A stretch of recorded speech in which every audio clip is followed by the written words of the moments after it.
Señores, llegó el momento de este segmento que la gente está esperando. Con ustedes, Futuro y Misterio.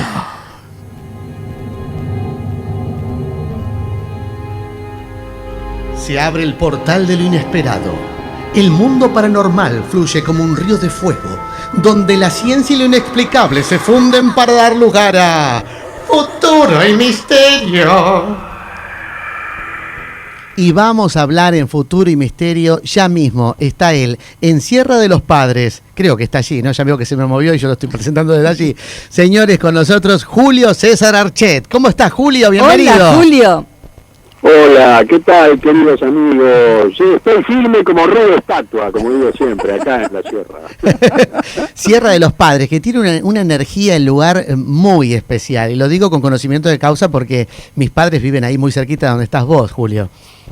Ah, mira qué interesante. Sí, bueno, el punto es que este lugar son las sierras más antiguas del mundo. Mirá. Son más antiguas que las que se encuentran en la India, son precámbricas, y aquí existía una cordillera de más de 5.500 metros de altura, que se fue gastando en el transcurso del espacio-tiempo, lógicamente. Claro. La conexión, como bien decís, Tony, es muy fuerte en este lugar, porque bueno, nos encontramos cerca de un núcleo, y existen portales, bueno, es un momento y un lugar muy interesante y para mí fundamental estar en este momento acá. Seguro que sí, ¿eh? Bueno, me hablaste de portales y yo creo que también está bueno hablar de algunas cosas que se están dando en tu canal de YouTube y que uno va escuchando por ahí, esto de que hay portales en distintos lugares del planeta que conducen a un planeta interno o a un lugar interno donde también habría civilizaciones. ¿Qué me puedes decir de esto, Julio? Bueno, la Tierra hueca es una cuestión ya absolutamente probada de que existe. El problema que conforma el gran secreto en el que las potencias, evidentemente, admiran al hecho de decir, bueno, que la gente no entre en estas cuestiones porque habría que dar muchas explicaciones. La primera que yo siempre me pregunto, ¿por qué las zonas polares están controladas militarmente? Sencillamente porque hay algo. Si no, sería un área totalmente desierta que con suerte sería explotada desde el punto de vista, como de hecho lo está, ¿no? A través de la recolección de minerales, etcétera, etcétera, etcétera. Pero hay algo más, hay un punto más. Yo siempre menciono la famosa expedición del almirante Byrd, que vino de Inglaterra con una flota enorme, se enfrentó con unidades ovni, por decirlo de alguna manera, y volvió con la flota diezmada. Algo pasa, eso está, incluso yo he tenido ocasión de conversar hace muchos años con viejos militares que incluso habían estado durante muchos años en las bases propias de Argentina, ¿no? En Antártida, y ellos esto lo tienen como moneda corriente. El problema es que no forma parte de aquello que le interese a un sistema, que la gente lo conozca en detalle, porque después empiezan las preguntas, y cuando empiezan las preguntas hay que dar respuestas. Entonces mejor lo ponemos en una nube de borraja, como decían en una época, y que quede ahí, viste, guardadito en el espacio-tiempo. En los puntos magnéticos fundamentales del planeta, que son por donde se trasladaría el eje planetario, son entidades en las cuales, no son entidades, perdón, no es la palabra, son ubicuidades, son lugares perfectamente ubicados para que la energía se potencie a un punto tal que prácticamente llega a lo que sería la marcación de una brújula en cero, apunta para arriba, no para el norte. Como ya se llegó al norte o se llegó al sur, la aguja ya no tiene dónde orientar, entonces apunta para arriba. Eso significa que hay un flujo energético muy fuerte. Y bueno, el planeta es Ra-8, el satélite es Ra-8, hace muchos años sacó fotografías al respecto. Con el portal se podía llegar a determinar con una visual, digamos, de apertura. Pero bueno, en el tiempo todo eso también se negó, pero las fotografías existen, yo de hecho las he publicado incluso en mi canal. Y ahora, insistiendo en esto, por dentro de nuestro planeta existe vida, y eso está más que comprobado por la cantidad de testimonios que hubo durante la historia, muchos de ellos, insisto, ocultos. Se supone, se sabe o se cree, depende de cada uno como lo considere, que en esos ámbitos se encuentran los resabios sobrevivientes de lo que fue primero Lemuria y después Atlántida. Claro. Y después se ingresó con muchas civilizaciones que vinieron a formar parte de ese esquema, aprovechar el hecho de la existencia de una energía maravillosa que existe en este lugar a través de lo que se conoce como el Sol central. Y todo eso, claro, vuelvo a insistir, forma parte de una historia en la que algunos la afirman y otros no. La que nadie puede negar es la famosa expedición del almirante Byrd, que llega a esa zona y se enfrenta a un enemigo, entre comillas, muchísimo más poderoso, que no era precisamente una ilusión, sino que fue una verdadera realidad. Incluso hay un libro escrito al respecto. Sí. Justamente La Tierra Hueca. Y eso lo pueden conseguir en las librerías. Sí, a mí me tocó muy chiquitito yo. Me acuerdo cuando falleció mi abuelo, creo que fue, tomé contacto con su biblioteca, claro, y ahí había un libro que se llamaba Polo Norte, Polo Sur, de vieja data, que contaba justamente estas anécdotas del almirante Byrd. Y me quedé maravillado, ¿no? Yo tendría, 10 años, una cosa así, ¿no? A partir de ahí empecé a estudiar el tema, y sí, es cierto, hay varios libros que hablan de esto, y de hecho después aparecieron videos con ovnis, objetos voladores no identificados, entrando a volcanes, en las aperturas de los volcanes, o quizás metiéndose en el mar, y ahí uno tiene la duda, ¿no? Después de ver tanto, si uno cuando entra a la Tierra Hueca lo hace en esta dimensión o pasa a otro plano. ¿Qué me podés decir, Julio? Bueno, hay una mixtura en esa historia, o sea, si se encuentran en un estado físico de pronto, pero en una entidad dimensional mayor. Por lo tanto, no todos tienen acceso, porque la forma de protección a través de lo que significa la evolución indica que lo que sea de tercera dimensión responde a la tercera dimensión. Por lo tanto, estarían expuestos a un montón de problemáticas que tienen que ver con los aspectos físicos del planeta. No, el planeta está en capas evolutivas totales. O sea, cuando uno dice que existen varias tierras, como si fueran, ya lo he repetido, las capas de una cebolla, ¿no? O sea, son distintas pieles que están una por encima de la otra. Bueno, esas cuestiones vibratorias indican de que se puede estar vivo en distintos planos.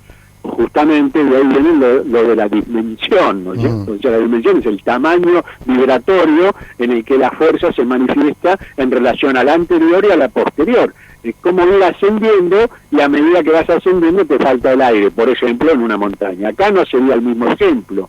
Sería cambiar de frecuencia, como quien va aumentando, y van variando las visuales. Ya la visión se transforma mucho más amplia de la que es la visión normal de nuestro ojo humano. Podemos entrar a observar elementos de la vida invisible, es lo que generalmente se le indica al tercer ojo o glándula pineal, que en el ser humano permite un acceso a ese tipo de dimensiones. Por supuesto, en general anulados por una cuestión de creencia. Como nadie en general está preparado para creer de esto en forma natural, sino que ha sido obturado a través de un montón de técnicas, entre ellas ubicadas en la religión, esas técnicas, bueno, pasa que tenés como un tapón, que ese tapón te impide observar.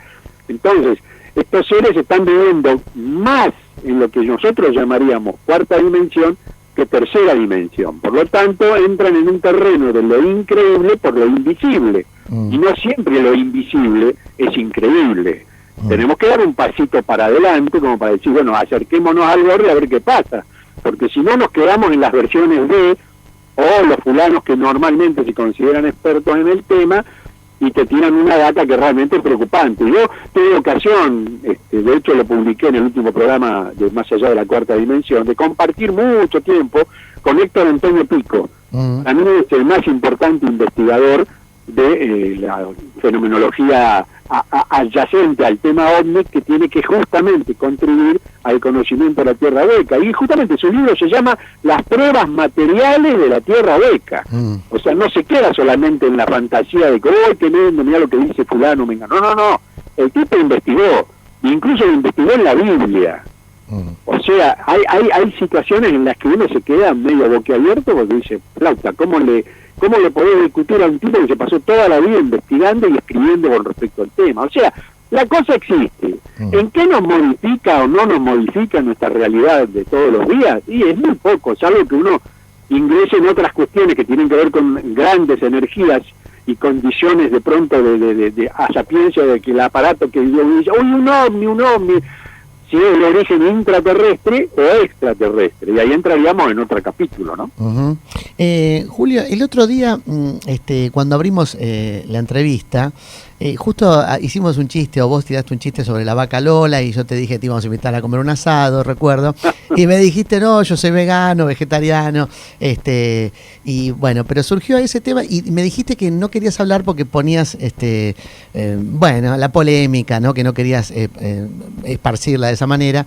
Entonces, a mí me quedó boyando, ¿no? Picando esa respuesta que me diste, y digo, yo tengo todo un tema en este momento sobre la alimentación, algo que tengo dentro mío y necesito canalizarlo por algún lado, porque me estoy preguntando a mí mismo si realmente me estoy alimentando como corresponde, ¿no? ¿Qué es lo que le pasa a una persona cuando, por ejemplo, deja de comer carne? Me pasa que se empieza a sentir absolutamente bien, empieza a rejuvenecer. En mi caso, yo recuperé mi miopía prácticamente en un 70%, de la época en la que dejé, que fue a mis 32, 33 años. Sí. Ahí dejé de comer carne, merced a la anuencia y la instrucción de un gran amigo de la vida, que es Miguel Cantilo. Uno de los dos, Pedro y Pablo, ¿no? Sí, sí, seguro. Está con ellos de hace muchos años, y él es vegetariano o vegano, un tipo cultísimo en ese tema, y fue el que nos instruyó a la que era en ese momento mi mujer y yo, para que pudiéramos ingresar en ese mundo. La primera reacción, te sentís muy bien, es como que el organismo comienza a estabilizarse. ¿Por qué? Porque está demostrado que la cantidad de toxinas que ingresan al organismo a través del alimento cárneo son tremendas. Se habla de 5.000 por centímetro cúbico.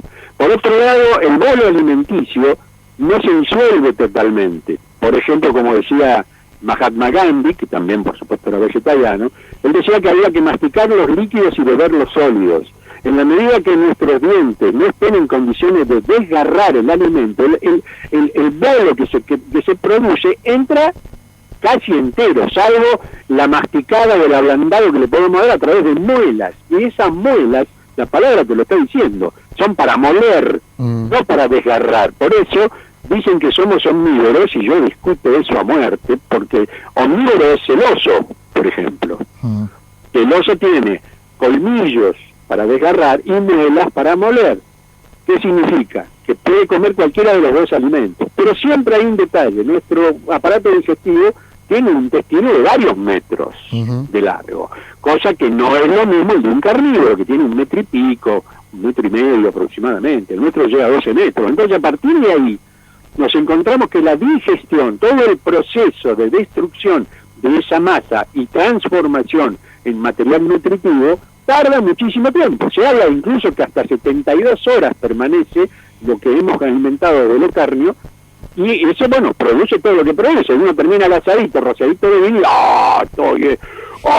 y estoy lleno, y la panza hinchada, ¿qué es eso? Y bueno, ahí empezó el proceso. Por otro lado, no estás comiendo energía, justamente. Yo siempre digo, hagan el experimento sencillo de cortar un pedacito de carne y cortar una zanahoria en la parte, digamos, donde se ven los brotecitos, ¿verdad? Sí. En la parte más ancha. Bueno, y la pones cada una en un platito con un poquito de agua y la dejas arriba de la heladera. Y fíjate qué pasó dentro de una semana. Sí. Es muy probable que no puedas acercarte por el olor, que no precisamente lo está mandando el hermoso brote y plantita de zanahoria que tenés en uno de los platos. Claro. Entonces, ¿la zanahoria estaba muerta? No. ¿La carne estaba muerta? Sí, porque hay muchos que intentaron plantar una pata de vaca, pero no nació una vaca. Entonces, la vaca loca, como fue, forma parte de un esquema ya de costumbre, de tradición, que por eso yo muchas veces digo, intento ser muy sutil en esto, porque insisto que es una decisión personal, que cuando pasa lo que te pasa a vos, hay una fichita en el organismo que te está diciendo alerta, alerta, alerta, y ahí es donde empezás a tomar conciencia de que en lugar de estar comiendo energía viva, estás comiendo muerte, estás comiendo algo que se disfraza a través de distintos compuestos químicos, que además una vaca es una construcción que no es natural, fue construida como un híbrido de vida, que está destinada, es un cuadrado con patas. Si nos ponemos a pensar en la naturaleza, ese animal solo no podría sobrevivir, porque no tiene ni siquiera velocidad de carrera, no tiene posibilidad de cazar, además es vegetariano. Entonces cuando uno ve y dice, pero la vaca ¿qué come? Pasto, y llega a ese, sí, llega a ese tamaño y esa energía. Y el elefante también, y la jirafa también. Entonces uno piensa, ¿por qué los animales más grandes de la naturaleza son de origen vegetariano? Y los animales más reptantes, los que tienen más debilidades físicas a pesar de y después su carácter. No es lo mismo un elefante que un león. Se supone, yo no sé, no me atrevería a acercarme a un león en una condición de hambre. En cambio, el elefante te tira la trompa y hasta lo podés acariciar. Eso cambia también el carácter. O sea, son muchísimos factores que indican que cuando comenzás una alimentación vegetariana te cambia la vida, y te cambia para bien, incluso prolongás los años. Hablando de las evacuaciones, lógica, que no vamos a hablar ahora de esto porque queda medio desprolijo, por ahí hay gente que está comiendo, pero bueno, no se va a impresionar. Te estabiliza todo el sistema digestivo, te lo estabiliza de tal manera que lográs una continuidad. Y desde el punto de vista, y esto sí le va a interesar a los señores, desde el punto de vista sexual, como la sangre es menos densa, mejor dicho, que la sangre del carnívoro, el sistema funciona de una manera perfecta. Y hay un instrumento que nosotros utilizamos, y es el que intentamos siempre que esté en condiciones, que requiere una sangre fluida. Si la sangre no está en esas condiciones, brava. Y el vegetariano tiene esas posibilidades porque su sangre no tiene que formar parte de un esquema de lucha contra algo que se supone que es antinatural. Es como si nos estuviéramos comiendo a nosotros mismos cuando comemos carne. Entonces, insisto, costumbre, tradición, el asadito gaucho, la parrillada, son cosas que poco menos son inamovibles. Uno no puede discutir contra eso, ni mucho menos, yo ni me atrevería. Pero por otro lado, sí es importante entender a aquellas personas que consideran que no es su alimento útil para el crecimiento y desarrollo, y deciden avanzar por este lado. El veganismo ya sería otro extremo. La palabra deviene de vegetariano, por supuesto. Pero ya hay una intención de ir contra el otro diciéndole, no, porque vos con el dedito no. Yo soy vegano para adentro, pero no para afuera. Bien, Julio. Es muy gráfico. Vos sabés, Julio, que yo con el tema de las dimensiones, siempre tuve una idea en la cabeza, ¿no? Que la fui masticando. ¿Es carnívora o vegetariana la idea? No. Ponele vegetariana. Bueno, te decía que tengo la sensación de que uno, si está en un estado de ser pleno y consciente, puede a gusto abrir un portal dimensional y poder, es como quien se puede asomar en una ventana y ver ese otro plano. ¿Esto es posible o estoy muy loco? No estás para nada loco, lo haces todas las noches. Ajá. El tema es que no tenés conciencia. Cuando existe la conexión, por eso cuando el otro día creo que hablábamos del tema de qué es el despertar de la conciencia. No, yo digo que es la conexión de la conciencia. Estamos despiertos. De hecho, estamos hablando en este momento y la gente que nos está escuchando está despierta. Pero ¿de qué manera está despierta? A través de los sentidos que son desarrollados a través del mecanismo de contacto absoluto y profundo con la mente. La mente es la que maneja los sentidos. Nosotros tenemos los 5 sentidos básicos, tu compañera tiene un 6º sentido más, o sea que maravillosa la mujer que puede tener esas capacidades. A los varones todavía nos falta ese detalle, pero no importaría en este caso, para eso las tenemos a ellas, para que nos guíen en ese sentido. Pero va a un punto el hecho de la inconsciencia, que sería el desconectar la mente del espíritu, y el espíritu trabaja solo. Todo el tiempo tenemos capacidad de ingreso a las dimensiones. ¿Por qué? Porque son entidades vibratorias que nosotros las modificamos a través de nuestra propia, vibración interna. Pero hay un punto que es lo material que nos rodea, que es el cuerpo, para lo cual necesitamos una cierta fluidez. Y volvemos al tema anterior. El vegetariano lo que tiene es un cuerpo energético mucho más sutil que el cuerpo de un carnívoro. De hecho, hasta la panza se nota. La famosa pancita de churrasquito divino, el vegetariano no la tiene. Por decir un detalle técnico, que no se me ofendan los gorditos, pero es así, yo también tengo mi gordurita, pero intento no ser exagerado, es una gordura proporcionada de pronto, intento que sea así, ¿viste? Por otro lado, la fluidez del organismo físico permite una vibración mayor en los otros campos. Por eso, todos los maestros iniciados, ya sean gurúes, ya sean los maestros hindúes, el propio Buda, todo lo que significó un aspecto de progresión, incluso el propio Cristo, eran vegetarianos. precisamente porque su conexión es mayor con la naturaleza, es más lo verde que tenemos alrededor, es más lo natural vegetal que tenemos alrededor que lo natural animal. O sea, sabemos que hay hormigas, pero tenemos el pasto. Recién descubrimos las hormigas cuando se nos metieron por el pantalón. Pero fuera de eso, existe un cúmulo de material, digamos, entre comillas, mineral y vegetal, que es mucho mayor que el animal. Entonces, a partir de ahí, la conexión natural es propia. Y, por otro lado, en el aspecto sueño, que recién decíamos, sí, es un irse un poco, muchos hacen incluso hasta viajes astrales, pero habría que condicionar el ingreso al mundo del sueño. Ya no sería solamente dormir, sino que sería aplicar una técnica más llevada hacia el hecho de la meditación, del autocontrol, etcétera, para poder ingresar ya con la puerta, como quien toma la manija y abre. Nosotros caemos en inconsciencia cuando nos vamos a dormir, mamá, y tu señora se entera que está dormido porque está roncando. Claro, ese es el punto nodal en toda esta historia. ¿Entraste consciente o no? Y de lo único que te vas a acordar es de lo último, que es cuando volvés de este viaje y entras en la realidad de todos los días. O sea, el despertador que te está rompiendo el tímpano y te dan ganas de romperlo en 1000 pedazos. Bueno, genial. En ese momento ya venía llevando una preconciencia de lo que había pasado. Entraste un poquito en conciencia, pero ya la realidad te mandó de un sopapo, el despertador. Y te mata. Sí. Bueno, en esa instancia se diría que todos tenemos portales propios a través de nuestros chakras. El tema es que esa condición no todo el mundo la habilita, no todo el mundo cree en eso, y por supuesto la información siempre está limitada a que recibamos, porque cuando te quieren hablar de esto en general, ¿qué quiere decir este tipo con esto? Chakra, ¿qué es la chakra? ¿Es una granja? Ah, claro, la chakra. No te cases con K, no es con C, bueno, no importa. El tema de las ciencias ocultas, querido Tony, ha determinado durante muchos siglos que todas estas cuestiones, si consideren eso, una oculta, algo que no se debe mostrar, algo que hay que ser muy precavido, que solamente algunos expertos pueden llegar a desarrollar, y ahí generan un factor de poder, porque ellos son los sabios y nosotros somos los tontos. No, tenemos esa sabiduría en el viaje interior, que significa la introspección y la búsqueda del yo.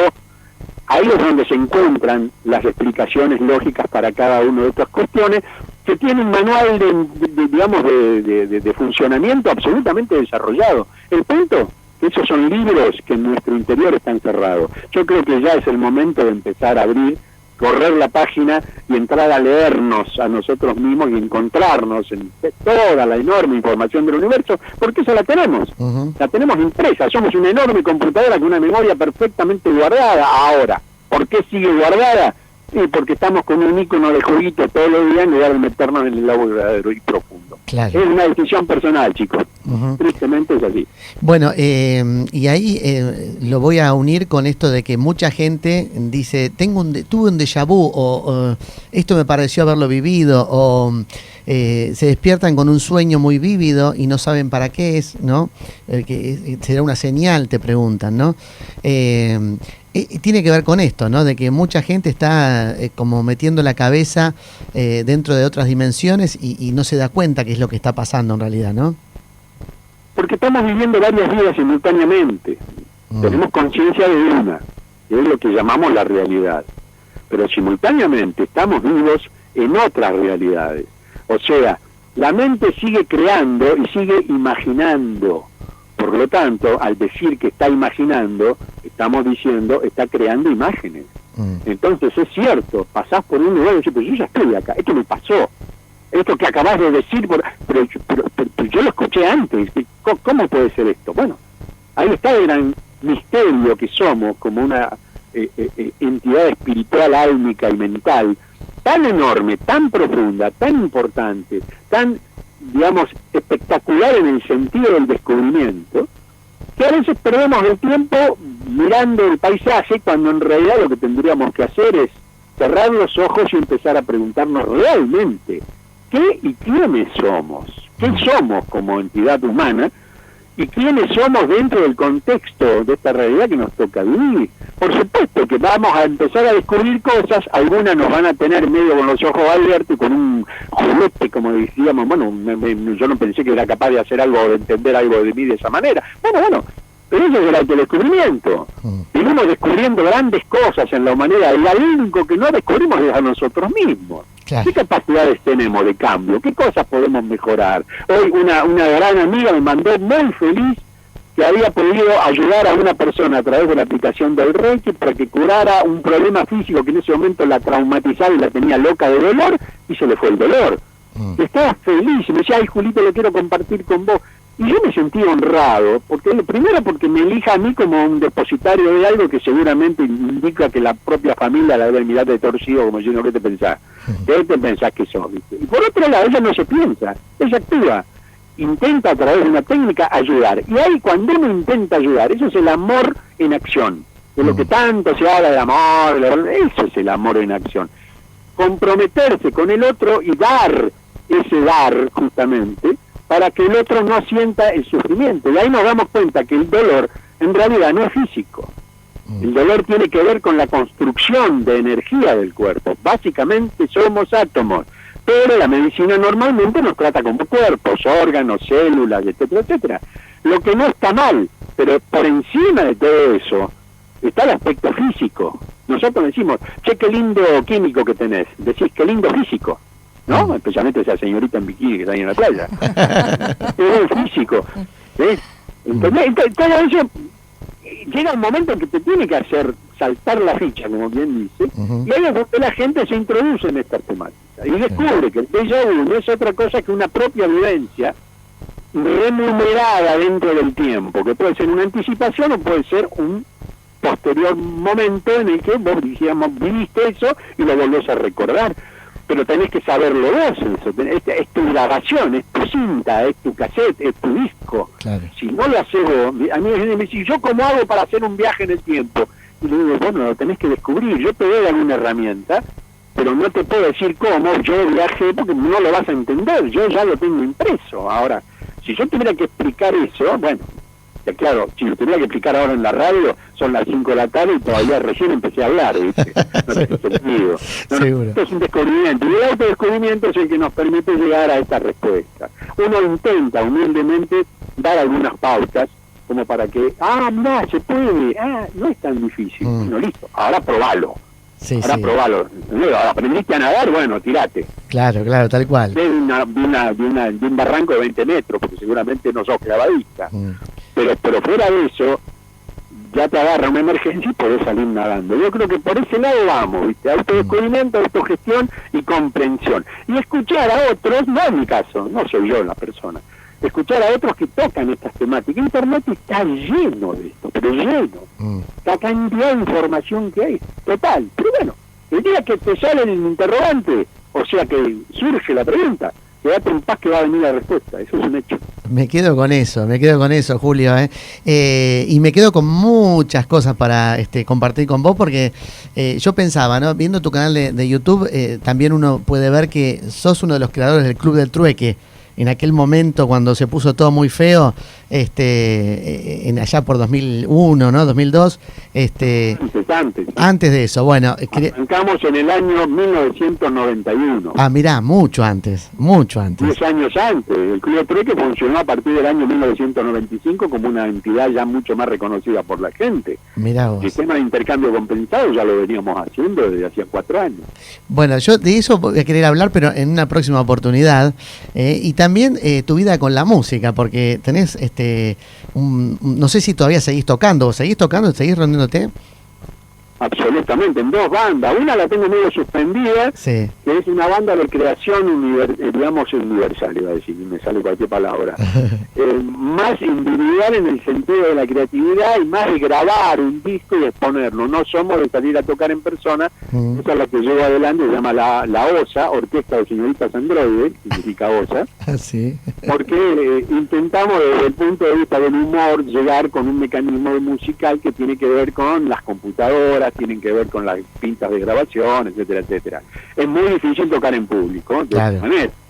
Y la otra parte es la banda Nevenka Siberia, que está en internet, hay un montón, de la cual soy baterista, hacemos una especie de rock anarquista, por decirlo de alguna manera, o sea, contra el sistema, pero no enfrentándonos, sino dando pautas de que esto no nos gusta y lo decimos. Claro. Después cada uno dirá si somos unos viejos rebeldes de porquería o realmente decimos algunas verdades. Para eso, Nevenka Siberia está funcionando y con esa banda estamos tocando, ya hemos actuado, por lo menos una vez por mes tenemos una fecha que compartimos con otras bandas.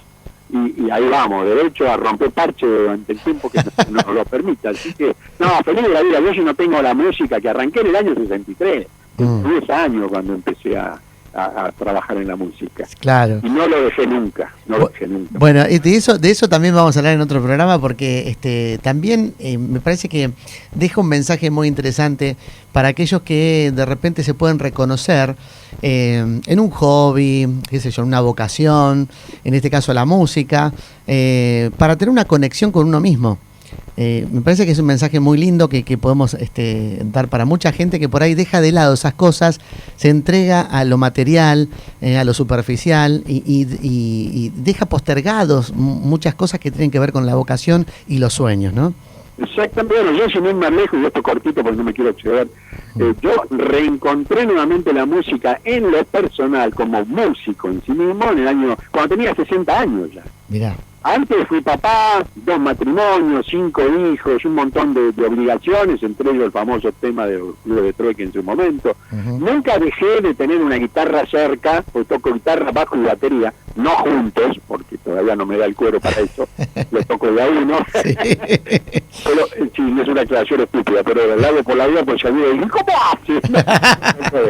No se puede, es difícil. Pero bueno, en esos 3 instrumentos, o sea, yo encontré y me descubrí con la guitarra en primera instancia, que después se transformó en batería, y en el medio entró el bajo que maneja ritmo y armonía. Por lo tanto, con esas 4 cuerdas logro hacer cosas de baterista, pero además de guitarrista también. Encontré el punto exacto, genial y promedio. Pero lo que yo quería decir, y con esto termino, sí, que la edad no importa.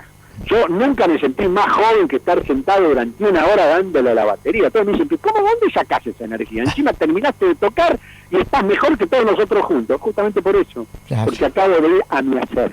Hice lo que amo, hice lo que espiritualmente me llena y el cuerpo responde. ¿Por qué? Si estás fuerte de espíritu, si tenés una buena onda para con el resto de la vida porque estás en tu don, el cuerpo te va a responder. ¿Cuándo no te responde el cuerpo? ¿Cuándo estás achacado como lo viejito? Cuando el espíritu dijo, basta, no quiero saber más nada con esto, que se vaya todo el cuerpo. No, error, claro. Error. La pila que tenemos adentro se llama alma, tiene que recargarse. ¿Cómo se recarga? En mi caso, tocando batería. ¿Qué tal? Impresionante, Julio. Bueno, te agradezco enormemente, te mando un gran abrazo y será hasta el lunes que viene. Dale, un abrazo para ustedes también y como siempre a total disposición. Que la pasen lindo, buena semana, los quiero mucho, abrazo para todos. Igualmente para vos. Chao, Julio. Bueno, ahí estaba Julio César Archet, estas charlas de vida, llamo yo así, ¿no? Ya abiertamente, me parece que son reconfortantes, mucha gente se siente identificada y hay muchas cosas para tomar.